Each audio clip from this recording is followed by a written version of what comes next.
माला प्रार्थना इतना शक्तिशाली प्रार्थना है, जो विश्वास के साथ हर एक प्रणाम मरिया बोलता है तो हम शैतान के सिर पे एक एक कीला ठोकते हैं। यानी विश्वास के साथ जब हम एक प्रणाम मरिया बोलते हैं तो हम शैतान के सिर पे एक एक कीला ठोकते हैं। नहीं, विश्वास के साथ हमको प्रणाम मरिया जपना चाहिए, बोलना चाहिए। और जब विश्वास के साथ प्रणाम मरिया बोलता है तो शैतान और सभी प्रकार के शैतानिक बंधनों से हमको छुटकारा मिलता है। यानी बोलने का तात्पर्य इतना ही है कि ये जो प्रणाम मरिया जो प्रार्थना है वह इतने शक्तिशाली प्रार्थना है। हमको मालूम है हम प्रणाम मरिया प्रार्थना बोलते हैं, इसका पहला भाग कैसे है? प्रणाम मरिया कृपा पूर्ण प्रभु तेरे साथ है। किसने किससे कहा है प्रणाम मरिया करके, प्रभु तेरे साथ है करके? किसने किससे कहा? गब्रिएल दूत ने माता मरियम को कहा। यानी गब्रिएल दूत कौन था? प्रभु का दूत। यानी हम बोल सकते हैं कि गब्रिएल दूत एक पोस्टमैन है। पोस्टमैन का काम क्या है? आजकल तो कोई लेटर नहीं लिखता, नहीं तो पहले बहुत सारे लेटर आते थे, हम उसका रिप्लाई भी लिखते थे। आजकल व्हाट्सएप हो गया, फेसबुक हो गया, लेटर लिखना बंद हो गया। नहीं, कभी कभी बर्थडे का कार्ड आते हैं, क्रिसमस का कार्ड आते हैं, नहीं तो उसको छोड़कर कोई लेटर वगैरह पूरा का पूरा भी बंद हो गया। यानी जो विदेश में रहते हैं, जो दूर में रहते हैं, उन्हीं लोग अपने प्रियजनों के लिए पहले क्या लिखते थे? लेटर लिखते थे। और जो पोस्टमैन का काम कौन सा है? ये जो लेटर को लेके जिसके लिए लिखा है उसको पहुंचा के देना पोस्टमैन का काम है। और इधर आके उनको दूसरा कुछ बोलना नहीं है, जो दिया है वही उनको देना है। नहीं तो कुछ बोल के भेजा है तो जो बोल के भेजा है वही संदेश उनको देना है। पोस्टमैन को बोलने का जरूरत नहीं, मैं इधर से जा रहा था इसलिए तुमको देखे मैं तेरे घर में गुस्सा करके बोलने का जरूरत नहीं है कि जो काम के लिए गया वही काम करके उसको वापस आना है। जो संदेश बोलने के लिए भेजा है वही संदेश बोलना पोस्टमैन का काम रहता है। यानी जो संदेश देने के लिए पोस्टमैन को भेजा है वही संदेश देना पोस्टमैन का काम रहता है। तो गब्रिएल दूत किसके द्वारा भेजा हुआ पोस्टमैन है? पिता परमेश्वर द्वारा भेजा हुआ पोस्टमैन है गब्रिएल दूत। यानी गब्रिएल दूत ने जो बोला प्रणाम मरिया प्रभु तेरे साथ है, किसका वचन है? पिता परमेश्वर का वचन है। यानी देवदूत आकर जो मरियम को बोला प्रणाम मरिया प्रभु तेरे साथ है, ये जो वचन किसका है? पिता परमेश्वर का वचन है। यानी जो पहला भाव जो है किसने किससे कहा? पिता परमेश्वर ने अपने प्रिय पुत्री को कहा गया वचन है कि प्रणाम मरिया प्रभु तेरे साथ है। और उसका दूसरा भाव क्या है?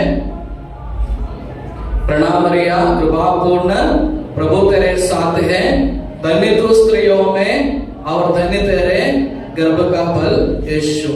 नहीं, धन्य तू स्त्रियों में और धन्य तेरे गर्भ का फल यीशु। एक किसने किससे कहा?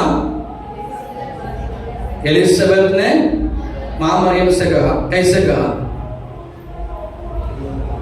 पवित्र आत्मा से परिपूर्ण होकर एलिजाबेथ ने क्या बोला? आप स्त्रियों में धन्य है और आपका गर्भ का फल धन्य है। एक बार एक आदमी मुझे गाली दिया, एक आदमी, बहुत सारे लोग गाली देते हैं, ठीक, लेकिन एक बार एक आदमी ने गाली दिया तो मैंने मेरे पास जो खड़ा था उसको पूछा क्यों गाली देते हैं? तो उन्होंने बोला वो दारू पी के, उसको छोड़ दो, वो दारू पिया है इसलिए गाली देते हैं। अरे और दूसरे दिन आके हमसे क्षमा भी मांगते हैं, ठीक, तो बात अलग है। तो उन्होंने क्या बोला? इन्होंने दारू पिया है इसलिए इन्होंने गाली देते हैं।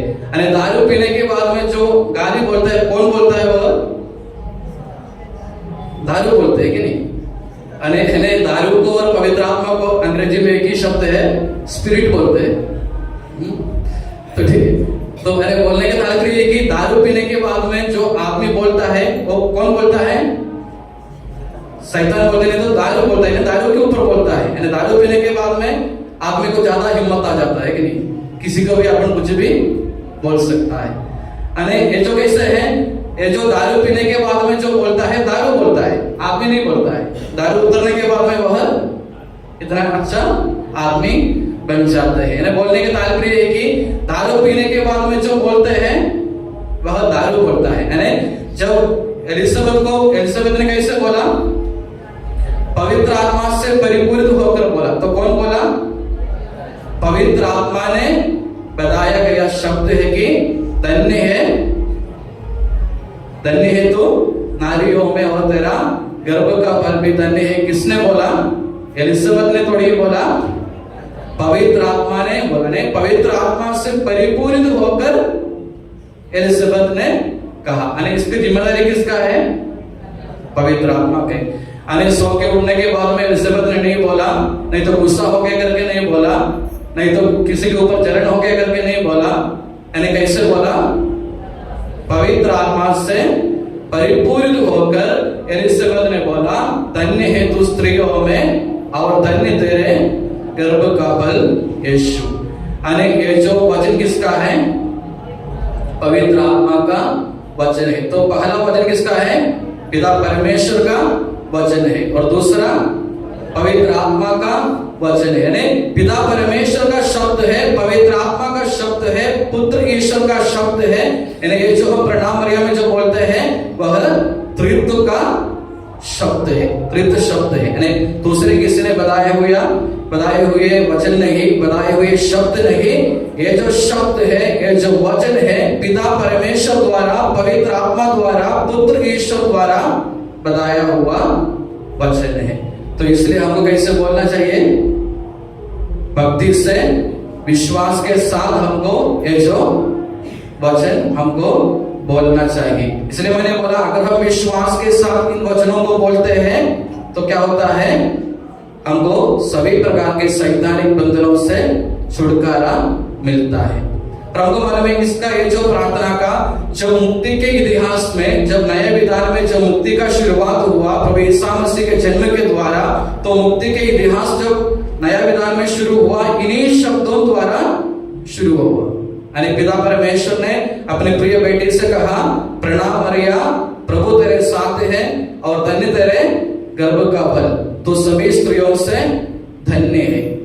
अनेक जब मुक्ति का इतिहास तो आदि से है, शुरुआत से है, लेकिन जब नए विधान में जब मुक्ति का शुरुआत हुआ, इन वचनों द्वारा मुक्ति का इतिहास शुरू हुआ। यानी पिता परमेश्वर के वचनों के द्वारा, पुत्र परमेश्वर के वचनों के द्वारा, पवित्र आत्मा के वचनों के द्वारा ये जो मुक्ति का इतिहास शुरू हो गया नए विधान में। और हमको मालूम है ये जो प्रणाम मरिया प्रार्थना का दूसरा भाग क्या है? हे संत मरिया, परमेश्वर की मां। ये किससे बोला?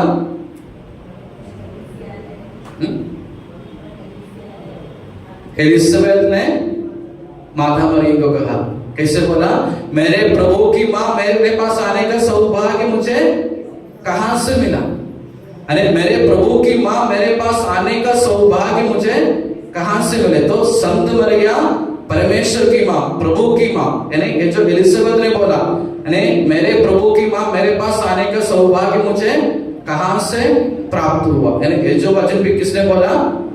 पवित्र आत्मा से परिपूर्ण होकर एलिजाबेथ ने मां मरियम को बताया गया वचन है कि ये संत मरिया परमेश्वर की मां, तो ईश्वर की मां है, मेरे प्रभु की मां है। यानी एलिजाबेथ ने मां मरियम से कहा गया ये वचन। और हमको मालूम है इसके बाद में क्या है? ये संत मरिया परमेश्वर की मां, प्रार्थना कर हम पापियों के लिए। पापी कौन है? हम सब पापी हैं। इस दुनिया में कितने पापी लोग हैं? अगर समझो इस दुनिया में 800 करोड़ लोग हैं, तो कितने लोग पापी हैं? ये जो 800 करोड़ लोग भी पापी है। यानी सभी लोग पापी है। यानी बोलने का तात्पर्य इतना है कि ये जो प्रार्थना है पूरा दुनिया के लिए एक मध्यस्थ प्रार्थना है। यानी पूरे दुनिया के लिए एक मध्यस्थ प्रार्थना है। हम ऐसा भी बोल सकते हैं कि हे संत मरिया परमेश्वर की मां, इस दुनिया में रहने वाले सभी लोगों के लिए प्रार्थना कर। इसमें कुछ गलत है क्या? नहीं। ऐसा भी हम प्रार्थना कर सकते हैं कि वैसा भी प्रार्थना कर सकते हैं। इस दुनिया में रहने वाले सभी लोगों के लिए तो परमेश्वर के सामने प्रार्थना कर, क्योंकि जितने भी लोग हैं सभी लोग पापी हैं। यानी हम प्रार्थना करते हैं कि संत मरिया परमेश्वर की मां प्रार्थना कर हम पापियों के लिए, यानी इस दुनिया में रहने वाले सभी लोगों के लिए हम प्रार्थना करते हैं। इसलिए अगर किसी को इस दुनिया के लिए प्रार्थना करना है तो क्या करना चाहिए? विश्वास के साथ एक प्रणाम मरिया बोल दीजिए। तो ये जो प्रार्थना है पूरे दुनिया के लिए एक मध्यस्थ प्रार्थना है। तो जब भी हमें जो प्रार्थना बोलते हैं तो हमको इसका अर्थ को समझते हुए विश्वास के साथ हमको ये जो प्रणाम मरिया प्रार्थना बोलना चाहिए। जब भी हम जो प्रणाम मरिया प्रार्थना चलते हैं विश्वास के साथ, भक्ति के साथ, ये जो प्रभु का वचन है, पिता परमेश्वर का वचन है, पुत्र ईश्वर का वचन है, पवित्र आत्मा का वचन है, ये समझते हुए ये जो प्रार्थना बोलने के लिए हमको कोशिश करना चाहिए। तो जब भी हमको प्रार्थना की जरूरत है, जब हम दुनिया के लिए प्रार्थना करना चाहते हैं, एक दूसरे के लिए प्रार्थना करना चाहते हैं, तो हमको क्या करना चाहिए? विश्वास के साथ, भक्ति के साथ ये जो प्रणाम मरिया हमको चलना चाहिए।